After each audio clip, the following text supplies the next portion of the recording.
حضرت فاروق اعظم رضی اللہ تعالیٰ عنہ کے دور میں آپ نے ایک لشکر بھیجا جہاد کے لیے. جوان صحابی گھر آئے, ماں سے کہا کہ میں جہاد پہ جا رہا ہوں. ماں نے ایک پوٹلی دی اور کہا اس کو کھول کے نہیں دیکھنا, اگر کوئی مشکل وقت آیا جنگ کے دوران تو اس کو وسیلہ بنا کے دعا کرنا. وہ صحابی اس پوٹلی کو ساتھ لے گئے, اس گٹھڑی کو ساتھ لے گئے. جنگ میں ایک ایسا موقع آیا جب صحابہ کے قدم اکھڑ رہے ہیں. اس نوجوان صحابی کو اپنی والدہ کی نصیحت یاد آ گئی. انہوں نے وہ پوٹلی لی اور اس کو وسیلہ بنا کے دعا مانگی, پروردگار ہمیں فتح عطا فرما. اللہ نے جنگ کا پانسا پلٹ دیا. سارے صحابہ بڑے خوش ہوئے اور اس سے کہا کہ اس پوٹلی میں کیا ہے, یہ تو کھول کے دکھاؤ. اس نے کہا میری ماں نے منع کیا تھا کہ اس کو کھول کے نہیں دیکھنا. صحابہ واپس آئے مدینہ منورہ. اس صحابیہ سے پوچھا, بیٹے نے ماں سے پوچھا کہ اس پوٹلی میں کیا ہے, کیا کھولنے کی اجازت ہے کہ میں کھول کے دیکھوں؟ اس کا تجربہ تو ہم نے کر لیا کہ اس کو وسیلہ بنا کے دعا مانگی, اللہ نے دعا قبول کر لی. اس صحابیہ نے کہا اس میں اور کوئی چیز نہیں, میرے بال ہیں.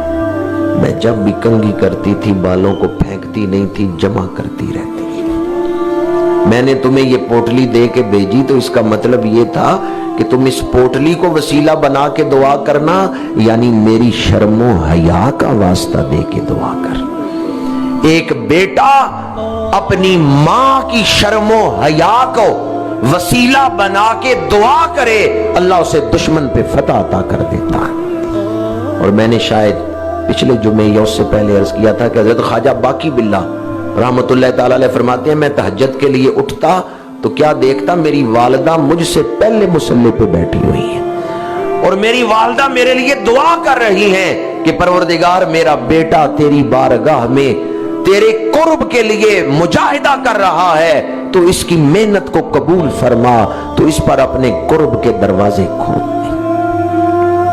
ہماری آئندہ نسل, آئندہ قوم بہنوں بیٹیوں کے رحم و کرم پر ہے.